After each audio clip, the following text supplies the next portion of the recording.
చదవబడినటువంటి లేఖన భాగము మనము ఎరిగినటువంటి లేఖన భాగమే. చాలా సార్లు వీటిని మనం ధ్యానం చేస్తూ వచ్చాం దైవజనుల ద్వారా. అయితే ఇక్కడ వృద్ధాప్యంలో ఉన్నటువంటి వృద్ధాప్యంలో ఉన్నటువంటి జకర్యా మనం గమనిస్తూ ఉన్నాం. జకర్యా అనగా ఆయన యెహోవాను స్మరించుట అనే అర్థము కలిగినటువంటి ఈ జకర్యా వృద్ధాప్యంలో ప్రభువుని స్తుతిస్తూ ఘనపరుస్తూ ఉన్నాడు. ఈ వృద్ధాప్యంలో ఉన్నటువంటి ఈ జకర్యా ఎలిజబెత్తులు యాజకత్వము జరిగిస్తూ ఉన్నటువంటి వారు, అంటే వీరు యాజకులుగా ఉన్నటువంటి వారు, దేవుని యొక్క బిడ్డలు, సంఘములో పరిచర్య చేసేటువంటి వారు. అయితే ఈ జకర్యా ఎలిజబెత్తులు ఇక్కడ మనం గమనిస్తే మొదటి అధ్యాయం 5వ వచనం గమనిస్తే, యోధా దేశపు రాజైన హేరోదు దినములలో అబియా తరగతిలోనున్న జకర్యా అను ఒక యాజకుడు ఉండెను. అతని భార్య అహరోను కుమార్తెలలో ఒకతే, ఆమె పేరు ఎలిజబెత్తు. వీరు వృద్ధాప్యంలో ఉన్నవారు, అంటే అందరికీ తెలిసిలే, ఊరికి జ్ఞాపకం చేసుకుంటూ మనం ముందుకు సాగుదాం. అయితే యేసుక్రీస్తు ప్రభు యొక్క మార్గమును సరళము చేయుట కొరకై యేసుక్రీస్తు ప్రభు వారి కంటే కూడా ముందుగా తండ్రి అయినటువంటి దేవుడు యోహాను బాప్తిస్మిచ్చు యోహాన్ని పంపించాడు. బాప్తిస్మిచ్చు యోహాను తల్లిదండ్రులే వీరు వృద్ధాప్యమందు వీరు యోహానును కన్నటువంటి తల్లి. యోహాను యేసుక్రీస్తు ప్రభు యొక్క మార్గాన్ని ముందుగా సరళము చేయుటకు వచ్చినటువంటి ఆ యోహాను తల్లిదండ్రులే ఈ జకర్యా ఎలిజబెత్తులు. అయితే పిల్లాడు పుట్టాడు. యోహాను పుట్టిన తరువాత అతను ఇప్పుడు దేవునిని స్తుతిస్తూ ఘనపరుస్తూ ఉన్నాడండి. ఎలాగూ ఘనపరుస్తూ ఉన్నాడు? ఆ వృద్ధాప్యములో ఉన్నటువంటి ఆ కుటుంబమును దర్శించి ఆ వృద్ధాప్యములో ఇచ్చినటువంటి తన కుమారుడైనటువంటి యోహానును ఆయన జ్ఞాపకం చేసుకుని దేవునిని స్తుతించాడా అని అంటే, తరువాత కింద మనం చదివిన వచనాల కంటే కూడా కింద యోహాను గురించి దేవుడు పరిశుద్ధాత్ముడు జకర్యా ద్వారా మాట్లాడినటువంటి మాటలు చూస్తాము. దానికంటే ముందు కూడా యోహాను తర్వాత రాబోతున్నటువంటి యేసుక్రీస్తు ప్రభువారు ఒక విమోచనకర్త అయినటువంటి యేసుక్రీస్తు ప్రభువారిని జ్ఞాపకం చేసుకొని స్తుతిస్తున్నట్లుగా ఈ లేఖన భాగాల్లో ఇప్పుడు మనం చదివినటువంటి లేఖన భాగాల్లో మనం గమనిస్తాం. అయితే ఈ యాజకుడు అనే దానికి ఇది మనం చిన్నగా ఇది జ్ఞాపకం చేసుకోవాల్సినటువంటి విషయమే. ఇక్కడ ఇజ్రాయేల్ ప్రజలకు యాజకత్వాన్ని మొదటిగా అహరోను సంతతి వారికి ఇచ్చాడు. అయితే అహరోను కలిగినటువంటి 4 కుమారులు ఉన్నారు. అహరోనుకు 4 కుమారులు. వారు నాదాబు, అబీహు, ఎలియాజరు, ఈతామారు అనే 4 కుమారులు. అయితే 2 కుమారులు దేవుని సన్నిధికి కాని అగ్నిని తీసుకొని వచ్చి ప్రభు పాద సన్నిధిలో, అంటే ప్రత్యక్ష గుడారములో వారు అగ్నికి ఆహుతైనట్లుగా మనం లేఖన భాగాల్లో గమనిస్తాం. అయితే తరువాత 2 కుమారులు ఉన్నారనమాట. ఈతామారు, ఎలియాజరు ఉన్నారు. వీరిద్దరికి కూడా కలిగినటువంటి సంతానము ఒకరికి 16 మంది, ఒకరికి 8 మంది, మొత్తం 24 మంది వారికి సంతానం ఉన్నారు. దావీదు మహారాజు సింహాసనమునకు వచ్చిన తరువాత ఈ 24 మందిని కూడా ఏ రీతిగా చేశాడంటే, వారికి వంతుల ప్రకారము, తరగతుల ప్రకారము యాజకత్వాన్ని అప్పగించాడు. 24 మంది కదా వారు. 24 మందిలో సంవత్సరమునకు ఎన్ని నెలలు? 12 నెలలు. 12 నెలల్లో అంటే 24 మంది యాజకత్వం జరిగించాలి వీరు. 24 మంది యాజకత్వం అంటే ఒక్కొక్క యాజకుడికి వచ్చి 2 వారాలు పడుతుంది. 2 వారాలు. అయితే అబియా తరగతికి చెందినటువంటి ఈ జకర్యా 4వ మాసములో 2 చివరి వారాలు ఇతనికి యాజకత్వము ఇవ్వబడింది. అది లేవీ కాండంలో మనం కానీ చదవగలిగితే, లేవీ కాండము 24వ అధ్యాయం, వృద్ధుల 24వ అధ్యాయం 10వ అధ్యాయంలో కానీ చదివితే వీరి యొక్క విషయాలు మనకు జ్ఞాపకానికి వస్తాయి. వీరికి జ్ఞాపకం చేసుకుంటూ వెళుతూ ఉన్నాను. అయితే ఈయన యాజకత్వం క్రమం చొప్పున ఆయనకి ఇవ్వబడినటువంటి 2 వారాలలో ఆయన ప్రభు పాద సన్నిధికి వచ్చి యాజకత్వం జరిగిస్తున్నట్లుగా మనం గమనిస్తాం. ప్రభునందు ప్రియమైన సహోదర సహోదరులరా, యాజకత్వం జరిగిస్తున్నటువంటి ఆ జక్రయ్యను ప్రభు దూత ద్వారా దర్శించాడు. యేసుక్రీస్తు ప్రభు వారు దర్శించి అతనితో మాట్లాడాడు. అతను ప్రభువు చెప్పినటువంటి మాట యందు నమ్మిక ఉంచలేదు కనుకనే అతను మూగవాడిగా అయిపోయాడు. మరలా యోహాను పుట్టిన తరువాత అతను ఏమైంది? నోరు తెరవబడింది. అతని పేరేంటంటే తల్లి చెప్పిన పేరు యోహానే, తండ్రి చెప్పిన పేరు కూడా యోహానే. తర్వాత ఎమ్మటగానే ఎప్పుడైతే నోరు తెరవబడిందో ఇప్పుడు దేవునిని స్తుతిస్తూ ఉన్నాడు. ఎవరిని స్తుతిస్తున్నాడు? మెస్సియాను స్తుతిస్తూ ఉన్నాడు. రాబోతున్నటువంటి మెస్సియా, వచ్చినట్లుగానే ఉన్న మెస్సియాను ఆయన జ్ఞాపకం చేసుకొని తన కుమారుడు కంటే కూడా ముందుగా మెస్సియా వస్తాడని ఇజ్రాయెల్ ప్రజలు ఎవరి కొరకై ఎదురు చూస్తూ ఉన్నారు. ఆ మెస్సియాను గురించి వారు ఆ జక్రయ్య దేవునిని స్తుతిస్తూ ఉన్నాడు. ప్రభునందు ప్రియమైన సహోదర సహోదరులారా, ఈ ఉదయకాల సమయంలో నేను కూడా మనల్ని కూడా ఏం చేశాడు? రాజులైన యాజక సమూహంలోకి మనల్ని కూడా నడిపించాడు. జక్రయ్య యాజకుడు కనుక దేవునిని స్తుతిస్తూ గణపరుస్తూ ఆరాధిస్తూ ఉన్నాడు. నేను కూడా రాజులైనటువంటి యాజక సమూహంలో చేర్చబడ్డాము కనుక నేను కూడా జక్రయ్య వల్లే నేను కూడా ఏం చేయాలా? దేవునిని మనము స్తుతించి గణపరిచి ఆరాధించే వారముగా నేను కలిగి ఉండాలి. చూడండి, 1 పేతురు పత్రిక. అయితే కొత్త నిబంధన యాజకత్వం వేరండి. పాత నిబంధన యాజకత్వము వంశపారంపర్యంగా వచ్చినటువంటి యాజకత్వము. క్రొత్త నిబంధన యాజకత్వము ఎలాంటిదంటే చూడండి, ఇక్కడ 1 పేతురు పత్రిక 2వ అధ్యాయము 9వ వచనం. అయితే మీరు చీకటిలో నుండి ఆశ్చర్యకరమైన వెలుగులోకి మిమ్మల్ని పిలిచిన వాని గుణాతిశయములను ప్రచురము చేయు నిమిత్తము ఏర్పరచబడిన వంశమును ఆ రాజులైన యాజక సమూహములకు మనల్ని ఏం చేశాడు? తీసుకొని వచ్చాడు. చీకటిలో ఉన్నటువంటి వారము ఆశ్చర్యకరమైనటువంటి వెలుగులోకి తీసుకొచ్చాడు కనుకనే జక్రయ్య నోరు తెరవబడింది, కుమారుని అనుగ్రహించాడు. అతనికి వృద్ధాప్యంలో దేవునిని స్తుతిస్తూ ఉన్నాడు. ఈ ఉదయకాల సమయంలో చీకటి బ్రతుకుతున్నటువంటి నేను కూడా చీకటి జీవితాన్ని జీవిస్తూ చీకటిలో ఉన్నటువంటి నన్ను కూడా ఏ జక్రయ్య ఏ దేవాతి దేవునినైతే స్తుతిస్తూ ఉన్నాడో ఆ దేవాతి దేవుడిని నన్ను కూడా ఏం చేశాడంటే ఆశ్చర్యకరమైనటువంటి వెలుగులోకి నన్ను తీసుకొని వచ్చాడు. ఆశ్చర్యకరమైన వెలుగులో, అది ఆశ్చర్యకరమైన ప్రకాశమానమైనటువంటి వెలుగు. అది సూర్య తేజస్సు కంటే ప్రకాశమానమైనటువంటి వెలుగులోకి తీసుకొని వచ్చాడు. అందును బట్టి నేనేం చేయాలా?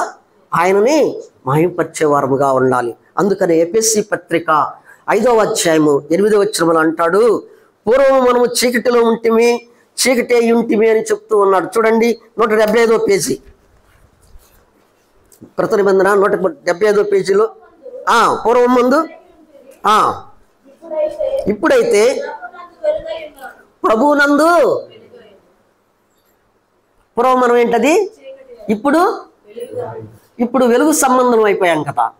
ఆయన యాజకత్వము మనకేమిచ్చాడు? రాజులైన యాజక సమూహం 2 ఇచ్చాడు మనకి. ఇజ్రాయెల్ ప్రజలైనటువంటి వారికి ఏమన్నా, అహరోను సంతతి వారికి ఏమన్నా యాజకత్వాన్ని అప్పగించాడు. నీకు నాకైతే అన్ని జనులమైనటువంటి మనము, పరజనులైనటువంటి మనము, ఇజ్రాయెల్ ప్రజలతో సహపౌరులము కానటువంటి మనలను ఆయన ఏర్పరచుకొని చీకటిలో నుండి ఆశ్చర్యకరమైనటువంటి వెలుగులోకి నడిపించటం మాత్రమే కాదు, కానీ ఆయన రాజులుగాను యాజకులుగాను మనల్ని ఆయన ఏర్పరచుకున్నాడు. అందును బట్టి నేను ప్రభువుని స్తుతించి గణపరచ బద్ధులమై ఉన్నాం. ప్రభునందు ప్రియమైన సహోదర సహోదరులరా, జక్రయ్య ప్రభువుని స్తుతిస్తూ ఉన్నాడు.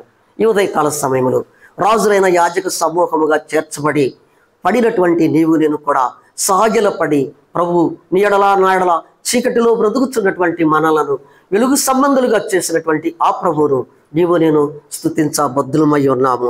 యోహాను సువార్త 8వ అధ్యాయం 12వ వచనం చదువమ్మా. మరలా యేసు నేను లోకమునకు వెలుగును, నన్ను వెంబడించువాడు చీకటిలో నడువక జీవపు వెలుగు కలిగి ఉండునని ఎవరితో చెప్పాడు? సమూహంతో చెప్పాడు. నీతో నాతో చెప్తూ ఉన్నాడు. ఏమంటున్నాడు? నేను లోకమునకు ఏమై ఉన్నాడు? ఆయన వెలుగై ఉన్నాడు.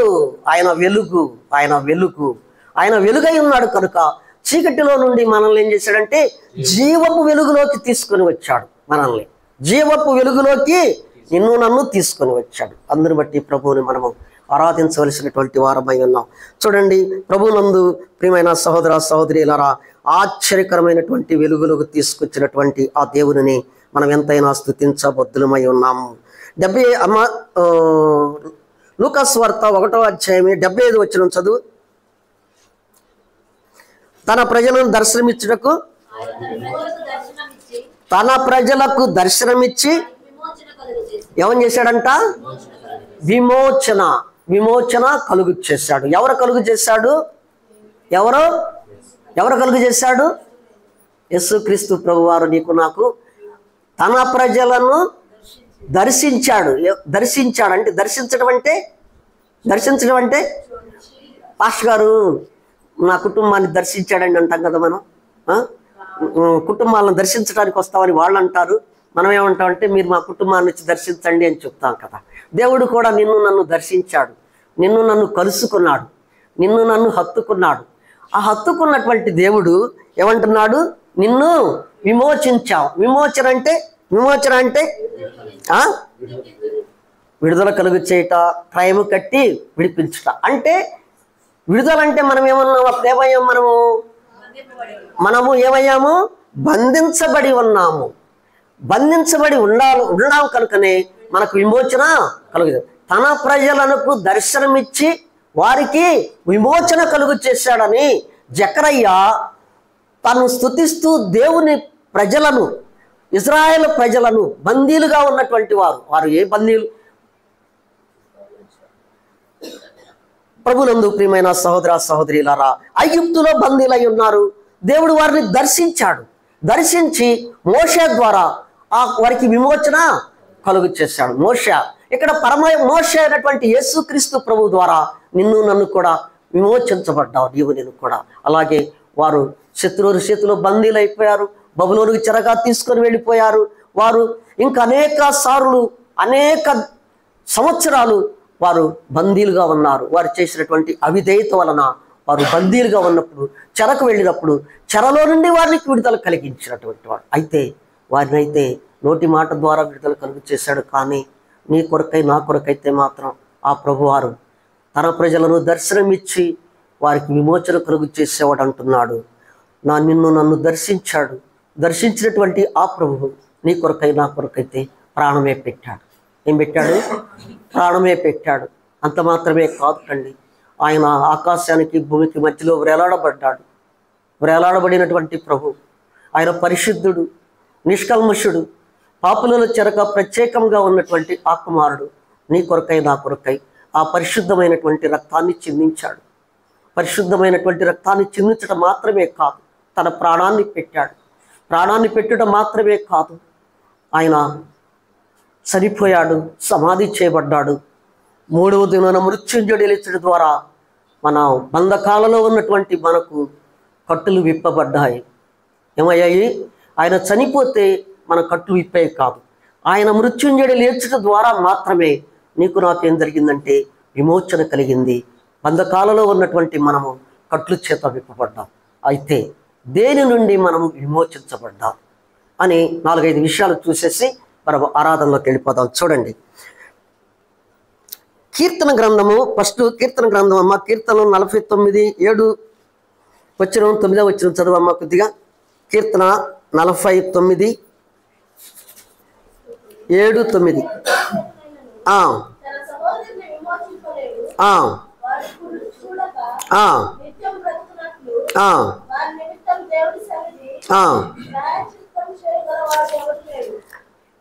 చదవమ్మా. ఎవడును ఏ విధమ చేతనైనను తన సహోదరుని విమోచించలేడు. ఎవడు విమోచించలేడు. ఒక పాపంలో ఉన్నవాడు ఏ రీతిగా విమోచిస్తాడు? వాడికి విడుదల కలిగి నేనే దొంగ, ఇంకొక దగ్గరికి వెళ్ళి వాడికి జామీన్ ఇవ్వమంటే జామీన్ ఉన్నాడు, వాడు జైల్లో ఉన్నాడు. వాడు జైల్లో ఉన్నటువంటి వాడికి వెళ్ళి ఒక దొంగ వెళ్ళి ఒక నేరస్తుడు వెళ్ళి నేను అతనికి బెయిల్ ఉంటానండి విడిపించమంటే విడిపించరు. ఎందుకంటే నేర చరిత్ర కలిగినటువంటి వాడిని, నేను నేర చరిత్ర కలిగినటువంటి వాడిని, ఇంకొకడు నేర చరిత్ర కలిగినటువంటి వాడికి విడుదల ఎట్ట కలిగిస్తాడు? ఒక మంచివాడై ఉండాలి, నేర చరిత్ర లేనటువంటి వాడై ఉండాలి. కనుక వాడు వెళితే మాత్రము, అతను వెళితే నేరస్తుడైనటువంటి వాడికి జామీన్ ఇవ్వబడుతుంది, అతను బయటకు రాగలుగుతాడు. అయితే ప్రభునందు ప్రియమైన సహోదర సహోదరులారా, ప్రభు అయినటువంటి యేసుక్రీస్తు ప్రభువారు ఆయన పరిశుద్ధుడైనటువంటి వాడు, ఏ దోషము లేనటువంటి వాడు, ఆయన ఏ లోపము లేనటువంటి వాడు. ఆ పరిశుద్ధుడైనటువంటి దేవుడు ఆయన ఉన్నాడు, నిన్ను నన్ను విమోచన కలుగు చేశాడు. అదే అంటున్నాడు అన్నమాట కీర్తనకారు. కోరహు కుమారులు అంటున్నటువంటి మాట అదే. కోరహు కుమారులు పలుకుతున్నటువంటి మాట అంటే ఏమంటున్నాడు ఆయన?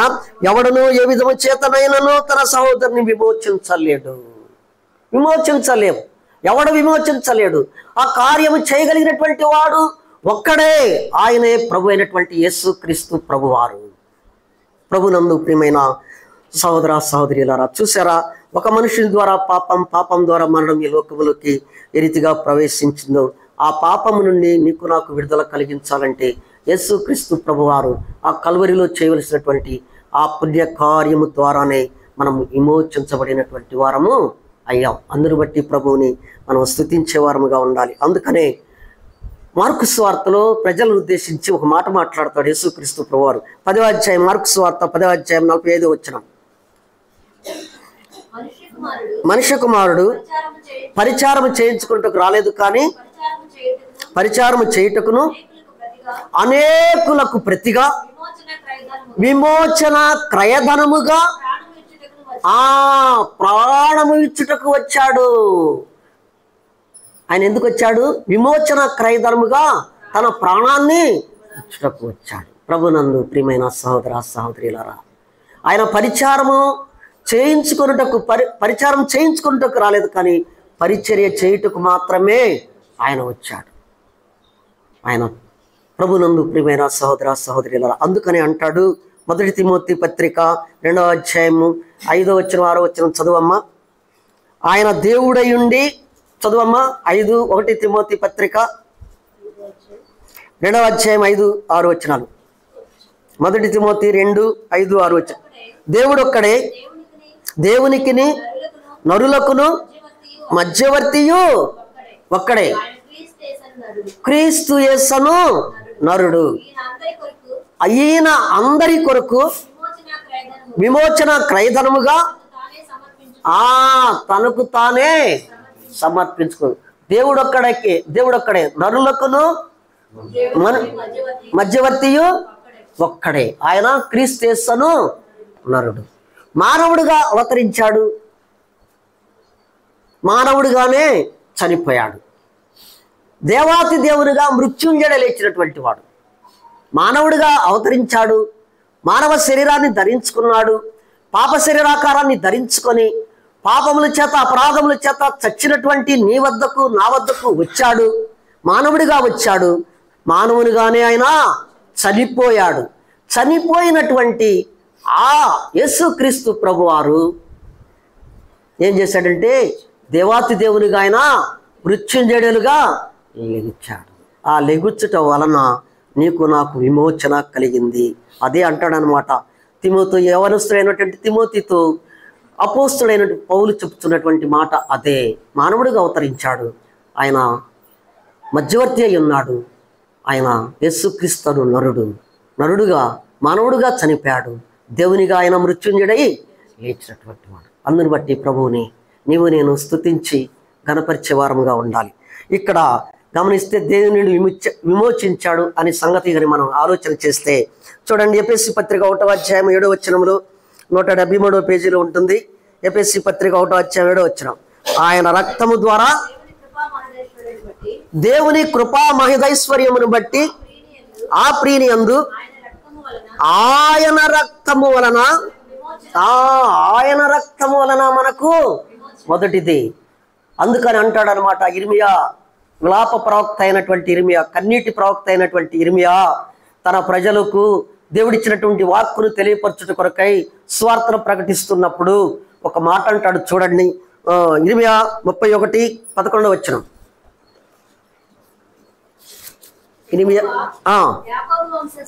యాకోబు వంశస్థులను విమోచించుచున్నాడు, వాని కంటే బలవంతుడైనటువంటి వారి చేతిలో నుండి వారిని ఎవరిని విడిపించుచు ఉన్నాడు? యాకోబు వంశస్థులు అంటే ఎవరు? 12 మంది గోత్రకర్తలు. వారే ఆ 12 మందిలో నుంచి వచ్చినటువంటి వారే ఈ భూప్రపంచంలో ఉన్నటువంటి వారు గోత్రకర్తలు 12 మంది. వాని కంటే కూడా బలవంతుడైనటువంటి వాని చేతిలో నుండి విడుదల చేస్తూ ఉన్నాడు. బలవంతుడైనటువంటి అపవాది ఈ లోకపధికారి యొక్క చేతిలో నుండి నిన్ను నన్ను కూడా ఆయన రక్తము ద్వారా ఏమన్నాడు? ఎఫెసీ పత్రికలో అపోస్తుడైనటువంటి పౌలు ఎఫెసీలో ఉన్నటువంటి సంఘానికి ఉత్తరం రాస్తూ పలుకుతున్నటువంటి మాట 7వ వచనం అదే ఏమంటున్నాడు? ఆయన రక్తం వలన మనకు విమోచన కలిగింది, ఆయన కృపా మహదైశ్వర్యమును బట్టి, ఆయన కృపా మహదైశ్వర్యం బట్టి నీకు నాకు ఆయన రక్తము వలన విమోచన కలిగింది. ఆ రక్తము పరిశుద్ధమైనది. ఆ రక్తము ఆయన నిష్కలంషమైనటువంటి రక్తము. అది పరిశుద్ధమైనటువంటి రక్తము చేత అపరిశుద్ధమైనటువంటి మనలను కడిగి శుభ్రపరచడం ద్వారా మనకు విమోచనము కలిగింది. రెండవది కానీ మనం గమనిస్తే కొలసీ పత్రిక 1వ అధ్యాయము 13-14 వచనాలు చదువమ్మా. అంధకార సంబంధమైనటువంటి అధికారముల నుండి మనకు విమోచన కలుగు చేశాడు. రెండవదిగా ఆయన రక్తం ద్వారా విమోచనము. మొదటి కొలసీ పత్రిక 1వ అధ్యాయము అంధకార సంబంధమైన అధికారముల నుండి అమ్మ ఏం చేశాడు?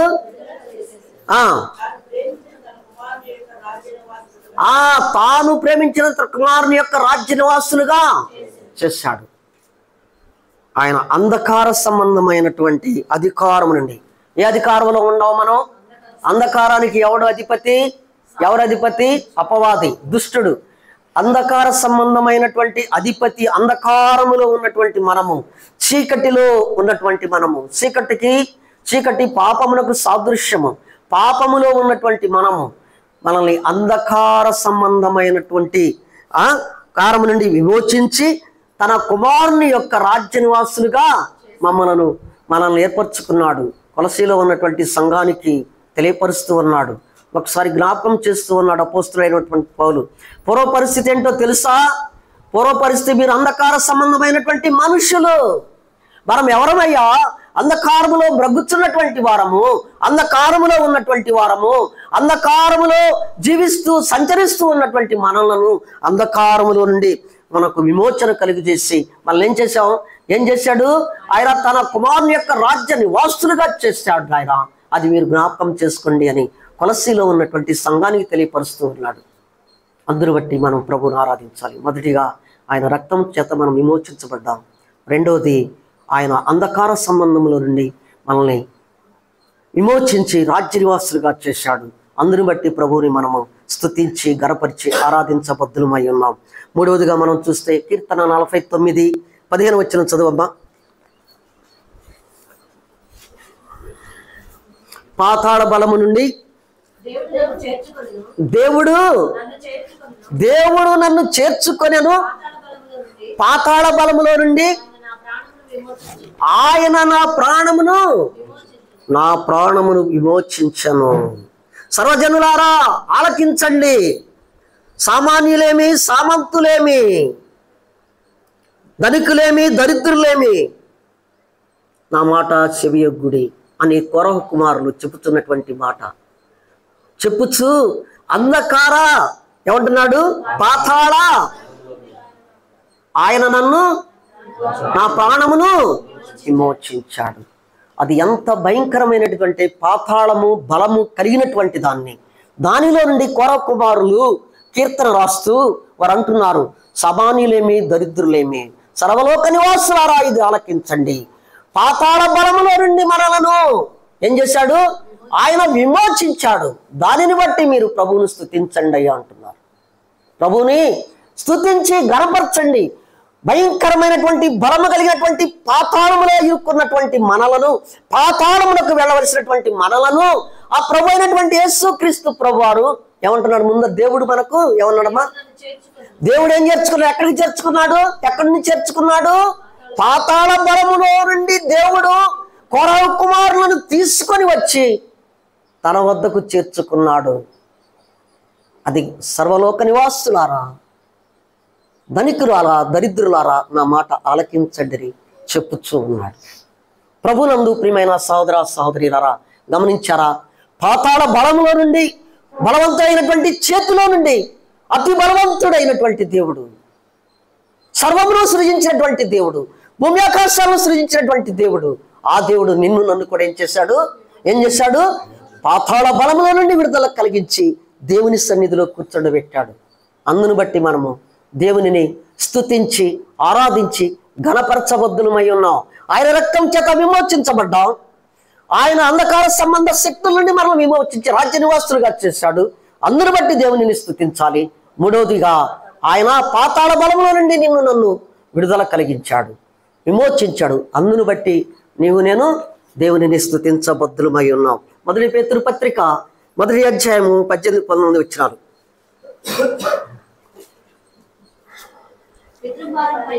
పితృపారంపర్యమైన వ్యర్థ ప్రవర్తన నుండి వెండి బంగారం లాంటి క్షయ వస్తువుల చేత మనం విమోచించబడలేదు, కానీ అమూల్యమైనటువంటి రక్తం చేత మనం విమోచించబడాలి. క్షయమైనటువంటి అవి క్షయమైపోతాయి, అవి బూడిదలో, అవి నేలలో కలిసిపోయేవి. వాటి వల్ల మనం విమోచించబడాలా? ఏటి వలన? వెండి బంగారములు వంటి క్షయమైపోయాయి, అవి మాయమైపోయావి. వాటి వల్ల మాత్రం కాదు మనకు విమోచన వచ్చింది. పేతురు భక్త కోటికి రాస్తూ ఉన్నాడు. భక్త కోటికి రాస్తూ పరిశుద్ధులైనటువంటి బిడ్డలకు జ్ఞాపకం చేస్తున్నాడు. ఓ పరిశుద్ధ జనాంగమా, మీరు వెండి బంగారం లాంటి క్షయ వస్తువుల చేత మీరు విమోచించబడలేదయ్యా. ఆ కల్వరిలో కార్చినటువంటి అమూల్యమైనటువంటి రక్తం ద్వారా మీరు విమోచించబడ్డారయ్యా అని వారికి చెప్తూ ఉన్నాడు. నీవు నేను కూడా ఆ రక్తం చేత విమోచించబడినటువంటి వారు ముందుగానే చెప్పుకున్నాం. ఆయన రక్తం ద్వారా విమోచించబడ్డారని. అందును బట్టి ప్రభుని నీవు నేను స్తుతించాలి. మత్తయి సువార్త 1వ అధ్యాయం 1వ వచనం చదవండి. మత్తయి సువార్త 1వ అధ్యాయము 1.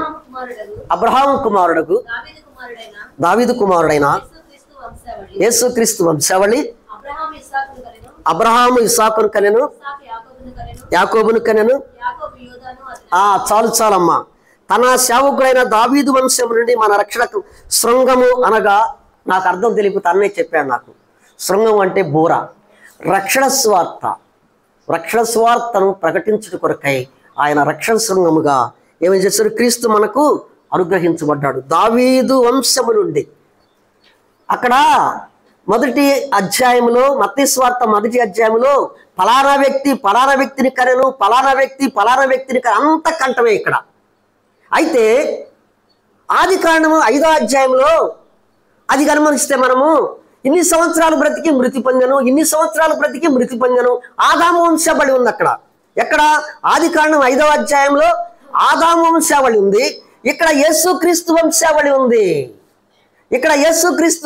ఉంది. అక్కడ మరణం, ఇక్కడ జీవం. అక్కడ చనిపోయాము. ఆదిపిత్రుడైనటువంటి ఆదాము ద్వారా చనిపోయాము. అది అందరూ ఆదాము వంశంలో నుండి వచ్చినటువంటి ప్రతి ఒక్కరు కూడా ఆ అధ్యాయంలో ఫలానా వ్యక్తి ఇన్ని సంవత్సరాలు బ్రతికి మృతి పొందాను, ఇక్కడ ఫలానా వ్యక్తి కనెను, ఫలానా వ్యక్తిని కనెను.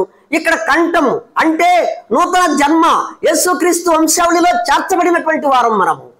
అక్కడ ఆదాము ద్వారా కోల్పోయినటువంటి దానిని ఇక్కడ మనము యేసుక్రీస్తు ప్రభు ద్వారా నీవు నేను మరణంలో నుండి జీవంలోకి వచ్చినటువంటి వారము.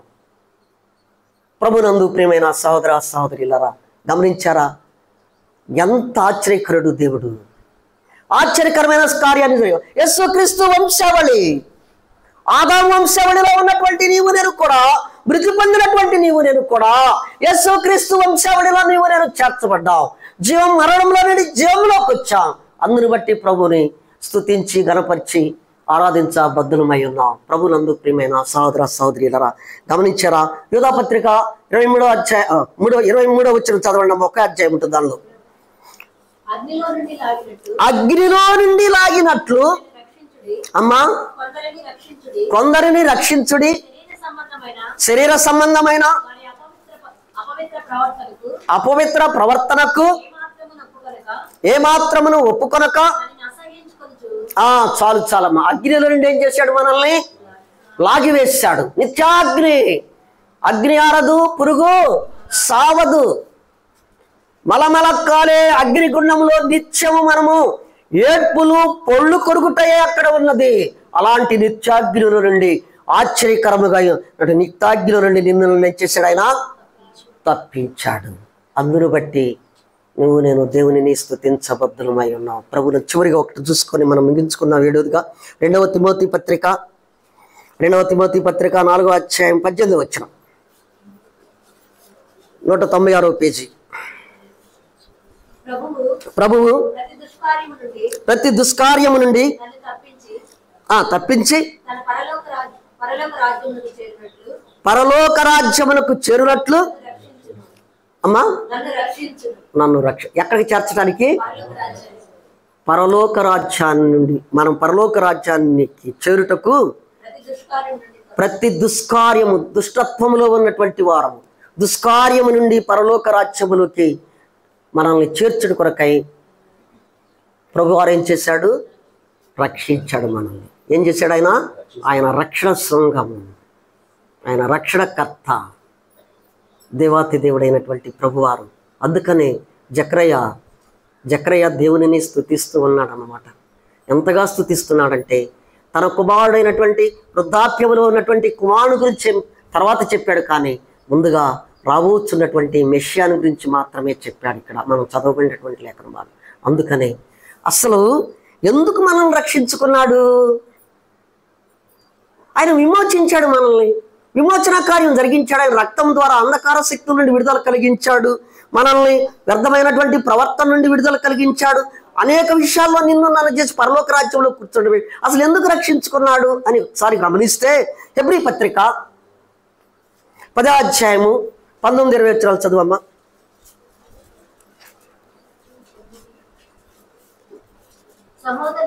సహోదరులారా, యేసు మన కొరకు ప్రతిష్ఠించిన మార్గమున అనగా నూతనమైనది జీవము గలదియు ఆయన శరీరమును తెర ద్వారా మార్గమున ఆయన రక్తము వలన పరిశుద్ధ స్థలమందు ప్రవేశించుటకు దేవుని ఇంటి పైన గొప్ప యాజకుడు ఉన్నాడు కనుకను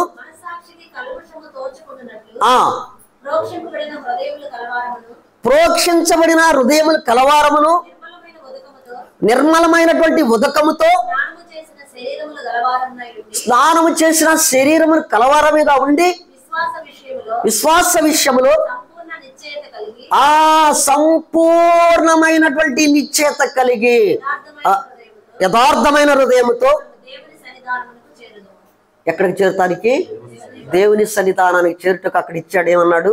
మనము స్నానం చేసి పరిశుద్ధమైన జీవితాన్ని జీవించువారము. కానీ ఇంకవన్నీ చూడండి, అవన్నీ కూడా ఇచ్చాడండి. అవన్నీ కూడా మనము ఇచ్చిన తర్వాత హెబ్రీ పత్రిక 4వ అధ్యాయము 14-16 చదవమ్మా. అయిపోయింది.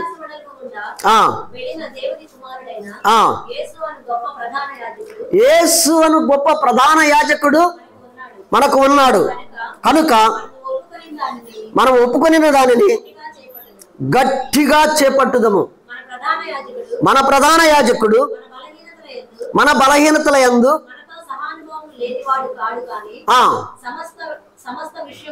సమస్త విషయములలోను మనవలే శోధించబడినను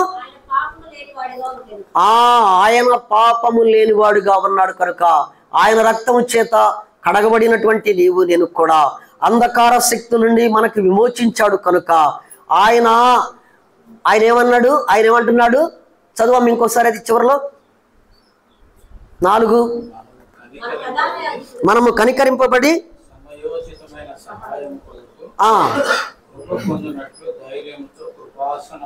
ఆ ధైర్యంతో మనం ఏం చేయాలా? కృపాసనం వద్దకు చేరటానికి ఆయన ఏం చేశాడంటే మనలను ఆయన కృపాసనం వద్దకు చేరాం. ఇప్పుడు చేరాం. ఇక్కడికి చేరటానికి ఆయన చేసినటువంటి కార్యాలు ఏం చేశాడు? 7 కార్యాలు చెప్పాను నేను. 7. ఏ ఒక్క కార్యాలనైనా మీరు జ్ఞాపకం చేసుకొని ప్రభువుని స్తుతించాలి. ఏ కార్యాలు? 7. మొదటిది ఏంటి? ఆయన రక్తము. ఆయన రక్తం వల్ల. రెండోది ఏందమ్మా? అంధకార సంబంధమైన అధికారం నుండి మనకేం చేశాడు? విడుదల కలిగించాడు. పాతాళ బలము నుండి మనకు విడుదల కలిగించాడు. తర్వాత యేసు క్రీస్తు వంశావళిలో మనకి చోటునిచ్చాడు. ముందు అసలు అది గొప్ప విషయం అమ్మ.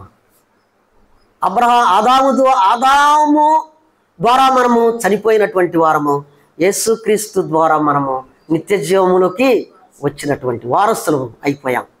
వారసులమయ్యాం. అందుకని ప్రభువుని మనము స్తుతించాలి. అగ్నిగుండంలో నుండి మనల్ని బయటకు తీశాడు, విమోచించాడు. తర్వాత పరలోక రాజ్యంలో మనల్ని కూర్చుండబెట్టాడు. ఇందును బట్టి ప్రభువుని మనము స్తుతించి గణపరచవలసినటువంటి వారమై ఉన్నాం. జకర్యా ఆ విమోచకుడు గురించి, రాబోతున్నటువంటి ఎదురు చూస్తున్నటువంటి విమోచకుడు గురించి ముందుగానే చెప్పేశాడు. ఆయనను స్తుతించాడు, గణపరిచాడు. రక్షణ శృంగమైనటువంటి ఆ ప్రభువుని గురించి ఆయన స్తుతిస్తూ ఉన్నాడు. ఈ ఉదయకాల సమయంలో ప్రభు కృపాశ్రీ వద్దకు చేరి వచ్చినటువంటి, బహుధైర్యముగా చేరి వచ్చినటువంటి నీవు నేను కూడా నీ ఎడలా నా ఎడలా చేసినటువంటి ఆ గొప్ప కార్యాలను తలపోసుకొని ప్రభు పాద సన్నిధిలో, అయ్యా ప్రభువా, నన్ను విమోచనకర్తమైనటువంటి దేవా, నన్ను విమోచించినటువంటి దేవా, నేను స్తుతిస్తున్నాను, కనపరుస్తున్నాను, కృతజ్ఞతాస్తుతులు చెల్లిస్తున్నానని చెప్పి ప్రభువుని స్తుతించి ఆరాధించబద్దులమైన దేవుడి వాక్యం ఆస్వాదించకాక అని